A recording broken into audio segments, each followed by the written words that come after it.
Kayaknya kan belum terlalu terbuka nih kelihatannya ya. Apanya? Apakah ada ketakutan-ketakutan dari Icis?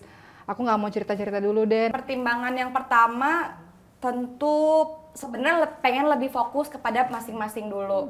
Karena kan kita mempunyai beberapa pengalaman, memiliki beberapa momen-momen yang jangan sampai keulang. Kan kita belajar dari pengalaman.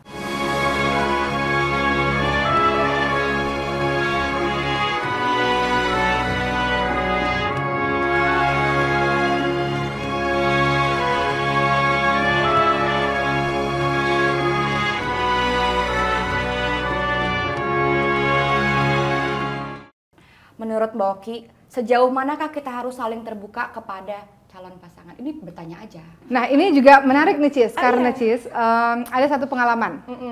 Ada seseorang yang bercerita, sahabat Cahaya semua dimanapun berada, aku ini ta'aruf dengan seseorang katanya. Jadi ini kembang kampus lah, yang paling luar biasa di kampus lah. Dan ketika beliau ta'aruf dan kemudian beliau menikah, semua orang heboh kan. Wah, dan semua orang mengatakan keren ya ta'aruf kemudian menikah. Tapi qadarullah satu saat ternyata orang udah hilang tuh kabarnya setelah beliau menikah. Ternyata sudah bercerai dalam waktu yang sangat singkat. Ketika ditanya kenapa ini bisa terjadi, beliau bilang tidak terlalu mengenali ternyata orang itu. Katanya hafiz Quran, katanya punya pekerjaan di sini, taunya semuanya bohong. Kenapa ini bisa terjadi? Karena tidak terlalu mengenal dan tidak mengirimkan sahabat-sahabat untuk mencari tahu. Bahkan dia mengatakan, ternyata saya nggak tahu rumahnya di mana, rumah orang tuanya di mana, teman-temannya ternyata saya nggak tahu. Kemudian ternyata dia banyak bohongnya. Berarti apa yang dilakukan selama ta'aruf selama ini tidak tepat seperti itu. Jadi kalau teman-teman bilang ta'aruf itu bukan membeli kucing dalam karung, itu bahasa yang sering kita pakai ya. Artinya nggak kenal ujuk-ujuk menikah nggak mungkin. Karena menikah itu adalah ini menentukan surga dan neraka kita nih. Jadi kita harus sungguh-sungguh dalam menseleksinya. Beberapa yang harus terbuka adalah misalnya masalah penyakit. Penyakit itu kita harus terbuka dalam ta'aruf itu biasanya salah satu pertanyaan yang ditanyakan adalah apakah ada penyakit-penyakit tertentu? Nah itu harus jujur tuh, karena kalau misalnya nggak jujur terjadi apa-apa dalam pernikahan ya nanti menjadi sebuah kebohongan dalam pernikahan. Tapi termasuk salah satu yang teman-teman bisa untuk menjaga. Teman-teman dulu mungkin pernah berbuat dosa dan teman-teman sudah berubah jadi orang yang lebih baik dan sungguh-sungguh menjadi orang yang istiqamah. Maka Allah SWT menginginkan kita menutup aib-aib kita. Allah sudah tutup aib kita, maka jangan kita syiarkan lagi aib-aib kita, jangan kita buka lagi aib-aib kita. Sudahlah, yang masa lalu kita menjadi diri yang lebih baik, menjadi diri yang lebih taat kepada Allah SWT, maka maju ke depan gitu. Jadi untuk beberapa urusan memang harus terbuka, tidak boleh berbohong. Ya. Tapi bukan berarti semuanya 100% harus diceritakan semuanya, tidak perlu kalau dianya tidak bertanya seperti itu. Tapi untuk urusan penyakit misalnya, termasuk juga kalau teman-teman semua ini menikah, ini penting juga Cis, dan sahabat Cahaya dimanapun berada. Manajemen keuangan, ini dari sekian banyak poin-poin penting ya. Kenapa? Karena banyak kejadian begini, ini kejadian nyata, saya menikah, ternyata pasangan saya hutangnya banyak banget, jadi saya yang dikejar-kejar rentenir, misalnya begitu. Kan ini harusnya jujur dari awal, sehingga tidak membebani pasangannya untuk membayarkan hutang yang begitu banyak. Misalnya begitulah, jangan sampai ketika menikah jadi terkaget-kaget, kenapa ada begini, kenapa ada begitu, gitu. Jadi ta'aruf itu bahasa hal yang penting. Saya mengerti. Termasuk punya anak tuh gimana tuh rencananya, gimana Cis, rencananya Cis? Anaknya pengen berapa gitu. Termasuknya jadi konflik loh Cis. Oh, diomongin sebelum menikah? Iya, konflik. Kenapa? Karena Mbak Oki banyak dapat cerita, sahabat-sahabat Cahaya semua. Ini kan berdasarkan kisah nyata orang-orang ya. Ada yang mengatakan, aku pengen banget punya anak banyak, tapi suamiku cuma pengen punya anak satu, misalnya begitu. Jadi itu konflik lagi di situ. Itu juga bisa dibahas dalam sesi-sesi ta'aruf. Bukannya istri ikut suami ya?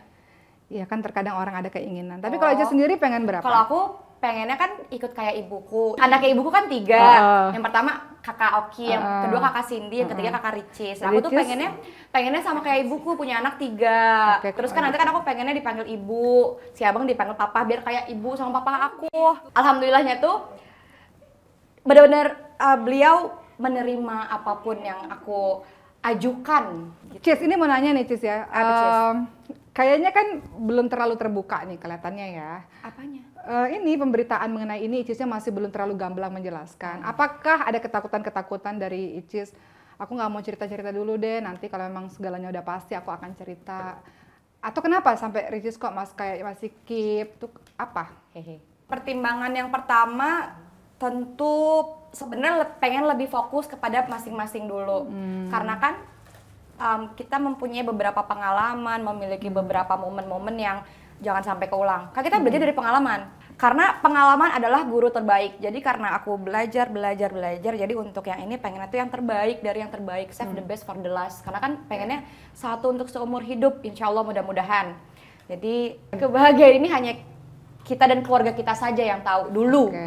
Nanti kalau memang sudah waktunya, sudah Allah takdirkan untuk memang bersama, baru insya Allah kebahagiaannya kita bagikan kepada orang-orang di luar sana. Jadi untuk menjaga-jaga ya Cis, takut terjadi apa-apa kan, lebih baik di-keep dulu seperti itu. Tapi Mbak Oki, aku boleh nggak penasaran? Soalnya kan orang-orang bilang menikah itu sama dengan menyempurnakan separuh agama. Kenapa orang bilang begitu? Sahabat cahaya dimanapun berada, kita tahu bahwa syahwat manusia itu ada dua, syahwat perut dan syahwat kemaluan.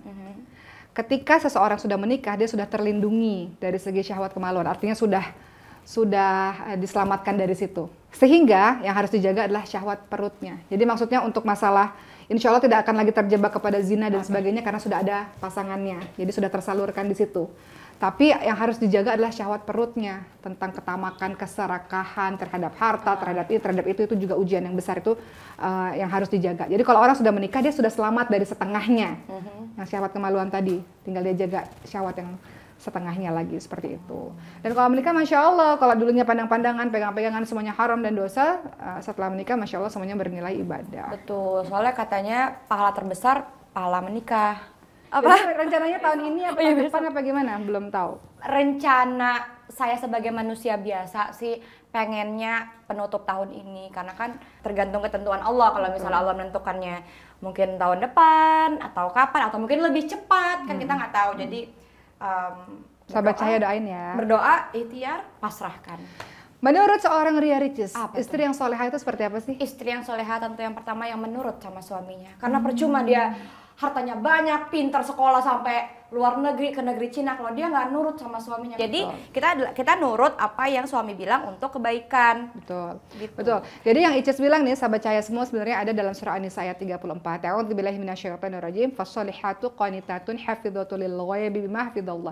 Jadi wanita yang salihah itu adalah yang taat kepada Allah Subhanahu wa taala. Kemudian ketika dia taat kepada Allah, tentu dia akan taat kepada suaminya selama suaminya menyuruh dia pada kebaikan. Betul. Kata Icis tadi, kalau suaminya nyuruh kemaksiatan, misalnya apa kemaksiatan? Ayo kita mencuri bareng-bareng ya, tentu. Ayo kita korupsi bareng-bareng misalnya, na'udzubillah min dzalik, tentu itu tidak perlu ditaati, dan istri yang bisa menjaga dirinya. Jadi itulah definisi dari wanita yang salihah. Amin. Menurut Mbak gini, persiapan apa aja yang harus dipersiapkan sebelum menikah? Jadi ini ada hal yang menarik juga. Biasanya orang setelah seminar pernikahan, Cis, seminar pranikah, biasanya anak-anak muda keluar gedung langsung aku mau nikah. Padahal nggak punya persiapan apapun. Padahal menikah itu butuh persiapan. Sebagaimana teman-teman kalau masuk ke medan perang, kalau nggak punya peralatan perang, kalahkan dalam medan perang itu. Begitu juga dengan pernikahan, membutuhkan peralatan untuk bisa menempuh bahtera rumah tangga yang tidak selamanya mulus, Cis. Jadi harus dipersiapkan apa? Dipersiapkan adalah tentu secara mental dan juga ilmu. Apa itu ilmu? Hak dan kewajiban dari seorang istri dan seorang suami. Peran-peranan dari seorang istri dan suami itu apa saja? Misalnya peranan dari seorang istri, misalnya adalah dia melayani suaminya misalnya, kemudian dia harus tahu ketika suaminya ingin bersama dengan dia, maka dia bersama dengan suaminya. Ini diperhalus nih kata-katanya nih ya, tapi sahabat saya insya Allah memahami hal ini. Dan untuk laki-laki juga paham, tugasnya adalah untuk mencari nafkah misalnya, dia memberikan sandang pangan papan kepada istri dan anak-anaknya. Kemudian istri juga harus memahami bahwa dia sebagai seorang istri yang salihah, sehebat apapun dia di luar, sekaya apapun dia di luar, sepopuler apapun dia di luar, pulang ke rumah dia tetap adalah makmum bagi suaminya. Masya Allah. Gitu, Cis. Jadi itulah yang harus dipersiapkan, banyak-banyak belajar. Kadang kalau kita nggak belajar, kalau lagi kita konflik nih, kita ngerasa kita paling benar sendiri. Betul. Ya nggak sih? Ini aku yang paling benar, tapi kalau kita sama-sama belajar, kita tahu sumber kebenaran itu di Quran. Apa yang kata Quran salah, ya itu salah. Apa yang kata Quran benar, ya itu benar. Jadi nggak bisa egois bahwa aku yang paling benar, kamu yang paling benar. Seperti itu. Ada sumber kebenarannya, yaitu Al-Quran. Tapi coba kita mundur ke yang tadi Mbak Oki ceritain, ada orang yang ta'aruf, menikah, terus berpisah. Ya. Menurut Mbak Oki, waktu yang pas untuk menjalankan selama ta'aruf itu berapa lama? Karena ada orang bilang kan nggak boleh terburu-buru, nggak boleh terlalu lama. Nah menurut Mbak Oki, dari pandangan Mbak Oki, waktu yang pas itu berapa lama? Tergantung dari masing-masing orang dan tergantung dari intensitas komunikasinya seperti apa, jenis komunikasinya seperti apa. Kalau dalam waktu 1 bulan misalnya dia sudah mendapatkan semua informasi yang dia butuhkan, dia sudah tahu keluarganya, background lingkungannya seperti apa, teman-temannya, tabiatnya, sudah tanya kepada orang-orang sekitarnya misalnya. Kalau sudah dapat informasi itu dan kita sudah istikharah dan kita yakin, bisa saja menikah, nggak perlu lama-lama. Tapi ada orang yang perlu waktu, ya mungkin nikah di Indonesia kan nggak menyatukan 2 orang saja, tapi menyatukan 2 keluarga. 2 keluarga kan harus ada sesi perkenalannya juga. Jadi mungkin memerlukan masa lagi. Maknanya adalah kita harus tahu semuanya. 3 bulan misalnya sudah merasa kenal, ya silakan. Kalau Mbok dulu sama suami itu 2 bulan, Cis. Masya Allah. Dari perkenalan sampai kemudian khitbah 2 bulan. Itu sudah berapa bulan nih? Perkenalan yang intens banget itu baru aja dari Juli, tapi yang beliaunya itu udah mencari Ricis tuh dari Januari 2021, tahun baru ini. Jadi dia itu punya teman ya, temannya teman aku juga. Jadi 1 orang sama gitu orangnya. Dia bilang ke teman aku, jodohin dong sama kakak itu. Tanpa dia tahu saya ini seorang content creator. Ya, jadi dia minta jodohin sama Ricis, tapi Ricisnya kan kalau yang nggak kenal kan ya udah aja skip gitu, skip. Tapi ketentuan Allah membukakan hati pikiran Ricis untuk oh ya kemarin ada yang minta kirim salam, ada yang terjodohin, follow up gitu. Oke. Ya udah. Itu namanya ikhtiar juga karena Ricis kan memang sudah mau menikah kan. Iya. Jadi ikhtiar begitu. Dan nanti setelah menikah ya pasti ada perkenalan lagi, Cis. Pasti, karena kata orang setelah menikah itu justru banyak surprise-nya yang kita belum lihat sebelumnya gitu. Oh ya, Cis. Konon katanya profesinya beliau yang insya Allah takdirkan ya, berbeda dengan Ricis. Itu menyatukannya gimana tuh? Mensinkronisasinya gimana? Kan Ricis bilang aku pengen buat YouTube family dan sebagainya.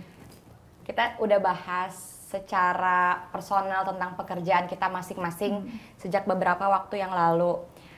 Beliau kan ada pekerjaan di Aceh. Ketika kita membahas tentang pekerjaan, beliau menyelesaikan pekerjaan yang di sana, baru beliau pindah ke sini. Dan waktu dia pindah ke sini itu ada beberapa pekerjaan yang autopilotnya dia gitu loh. Jadi ada beberapa yang dia tinggal serahin ke mungkin lingkungannya, ada beberapa yang setelah beliau di sini beliau bisa mungkin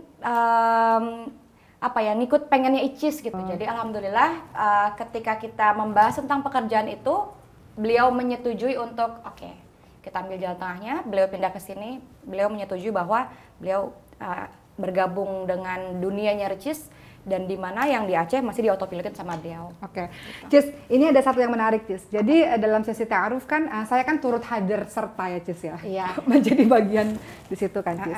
Jadi salah satu yang ditanyakan kepada beliau pada saat itu adalah kamu kalau sedang marahnya biasanya seperti apa? Dan kemudian beliau menjawab, saya kalau marah saya akan diam dulu, saya akan pergi sebentar untuk menenangkan hati saya, baru saya kembali lagi.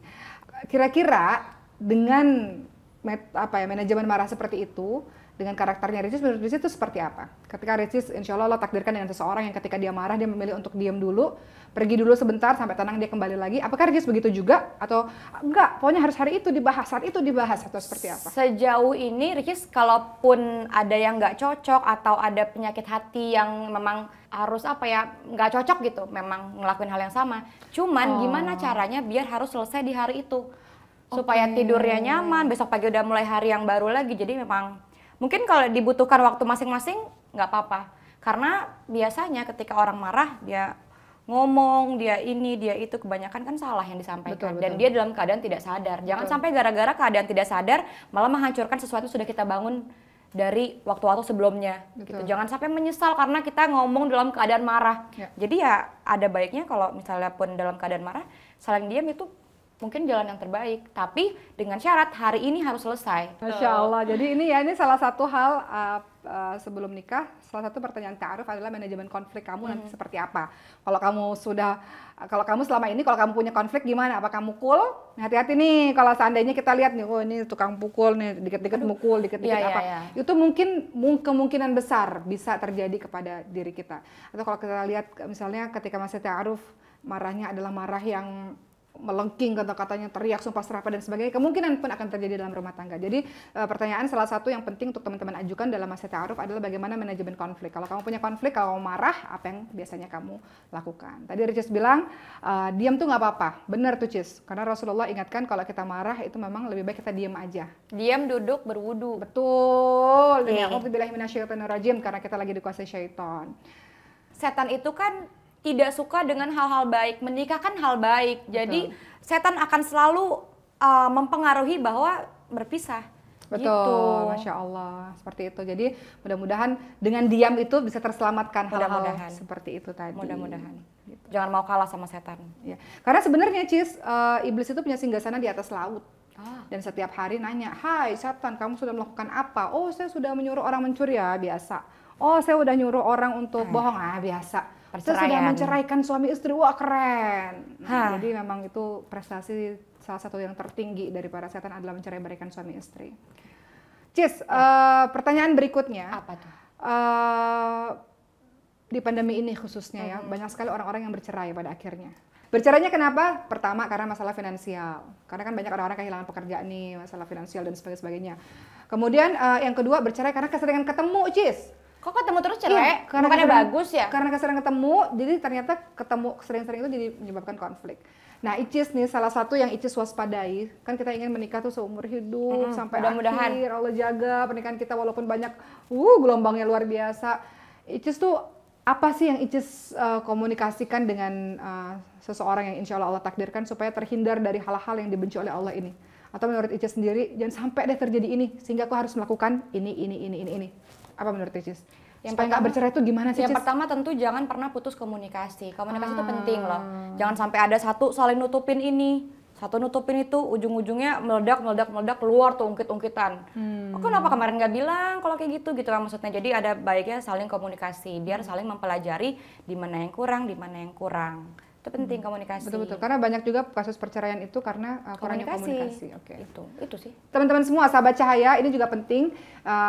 Ricis harus berdoa ini, saya harus berdoa ini, semua sahabat cahaya harus berdoa ini. Semoga ketika Allah takdirkan kita mendapatkan pasangan, itu menjadi penyejuk hati, penyejuk mata, Cis. Karena terkadang pasangan kita malah kita jadi musuh sama dia. Hah? Jadi, musuh? Iya, terkadang pasangan itu jadi musuh, terkadang pasangan jadi cobaan yang luar biasa. Sehingga yang harus dilakukan adalah banyak berdoa. Doanya adalah di surah Al-Furqan ayat 74, Rabbana hablana min azwajina wa dzurriyyatina qurrata a'yun waj'alna lil muttaqina imama. Itu doanya. Semoga pasangan kita jadi penunjuk mata, penunjuk hati untuk diri kita, seperti itu. Nah, ini nih, mengubah seseorang itu nggak semudah membalikan telapak tangan. Contoh, ini kisah lagi nih, karena banyak yang curhat kan. Jadi hari ini bagi cerita nih sama sahabat-sahabat cahaya semua. Seorang teman pernah berkata begini, ya Allah, aku tuh sekarang kan udah hijrah, ikut kajian terus-menerus. Suamiku itu pertama nggak pernah sholat. Wah. Kedua, kalau aku kajian dia marah-marah. Astagfirullah. Terus waktu itu mau kita tanya deh, sahabat cahaya semua, saya tanya sama beliau, memangnya dulu waktu masa perkenalan nggak tahu bahwa si laki-laki ini nggak pernah sholat, si laki-laki ini nggak suka ikut pengajian dan sebagainya. Dia mengatakan, saya tahu dan saya yakin bisa mengubah dia. Katanya, saya yakin pasti saya bisa rubah dia. Taunya udah belasan tahun nikah, nggak berubah-berubah, katanya begitu. Artinya memang pertama niatnya baik, tapi yang kedua kita harus tahu bahwa itu memang tidak mudah. Harus ada effort yang sangat luar biasa dan hidayah dari Allah SWT. Jadi kalau mau ditanyakan, bisa nggak ya kita bisa ngerubah seseorang sesuai yang kita mau, maka itu coba dipikir-pikir lagi. Dari awal lebih baik cari saja memang sudah baik. Sepengetahuan kita lah ya, sepengetahuan kita, di mata kita lihat memang dia sudah baik, dengan segala macam kita sudah meneliti dia ternyata dia orang baik, ya pilihlah dari awal yang baik supaya nggak nambah-nambah PR. Betul. Kecuali memang dia mau berubah menjadi orang yang lebih baik. Karena biasanya orang berubah karena dirinya sendiri. Betul. Seperti itu sih. Karena kalau misalnya kita paksa-paksa dia dan ternyata memang dia wataknya seperti itu dan tidak ada keinginan berubah, ya pasti akan jadi susah. Betul. Jadi lebih baik dari awal cari yang baik atau orang yang memang sungguh-sungguh ingin jadi orang yang lebih baik, seperti itu. Masya Allah. Kalau gitu, menurut Boki apa tips untuk menjadikan keluarga sakinah mawaddah warahmah? Wah, ini perjuangan luar biasa nih, Cis. Ini juga untuk Ricis dan juga untuk Boki dan juga untuk sahabat cahaya. Karena rumah tangga itu tidak seindah foto-foto di Instagram. Sakinah mawaddah warahmah itu bisa tercapai pertama kalau seluruh anggota keluarganya cenderung terhadap agama. Oke.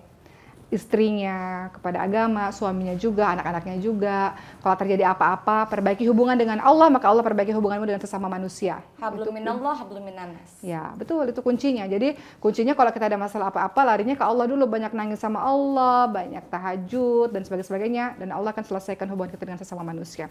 Jadi sakinah mawaddah warahmah, tentram, penuh dengan cinta, penuh dengan kasih sayang bisa terwujud ketika seluruh anggota keluarganya memang menuju kepada Allah. Kemudian yang kedua, yang tua menghargai yang muda menghormati yang tua. Itu harus. Juga istri begitu. Kakak adik juga seperti itu. Dalam keluarga adanya saling menghargai dan menghormati. Karena banyak kejadian. Ini kisah nyata lagi nih. Seorang istri bercerita bahwa saya bercerai dari suami saya. Kenapa? Ketika ditanyakan, sang istri mengatakan karena suami saya selalu mengatakan, kamu perempuan nggak tahu apa-apa, nggak ngerti apa-apa. Dan saya merasa bahwa itu adalah kekerasan verbal. Jadi dalam rumah tangga itu ada KDRT, tidak aja fisik tapi verbal. Nggak pernah mukul sih, tapi kata-katanya menyakiti, merendahkan, mengolok-olok dan sebagainya. Gitu. Jadi harus adanya penghargaan dan saling menghormati satu sama lain dalam rumah tangga. Yang ketiga, saling introspeksi diri. Itu penting, itu wajib. Ketika terjadi apa-apa, pasti nggak hanya salah dia, pasti ada salah, andil kesalahan kita juga. Dengan adanya introspeksi diri, maka di situ nanti akan timbul saling memaafkan dan saling meminta maaf ya. Maka disitulah timbul sakinah mawaddah warahmah. Gitu, Cis. Luar biasa. Nah, begitulah obrolan panjang kita dengan seorang Ria Ricis. Semoga apapun yang sedang dijalani Ricis semuanya berjalan dengan lancar. Mudah-mudahan, amin. Dan Ricis menjadi orang yang terus menjadi lebih baik dan dibimbing oleh orang yang baik, insya Allah. Amin, mudah-mudahan. Dan mohon doanya dari sahabat Cahaya semua ketika seorang berkeinginan untuk menuju ke arah yang baik, tolong didukung, tolong didoakan, dan mudah-mudahan Allah lancarkan. Dan teruslah menjadi seorang YouTuber yang memberikan konten-konten yang baik untuk seluruh masyarakat Indonesia, Cis. Dan semoga Allah jaga Ricis dalam kalamnya, dalam perkataannya, mudah-mudahan, dalam perbuatannya. Mudah-mudahan. Oke, makasih deh sahabat Cahaya semua sudah menonton. Coba komen di bawah, share, like YouTube ini, channel ini ya. Insya Allah mudah-mudahan ada banyak kebaikan melalui bintang tamu kita berikutnya. Komen di bawah, mau bintang tamunya siapa aja. Kita ketemu lagi di episode berikutnya. Dah, assalamualaikum warahmatullahi wabarakatuh. Waalaikumsalam warahmatullahi wabarakatuh.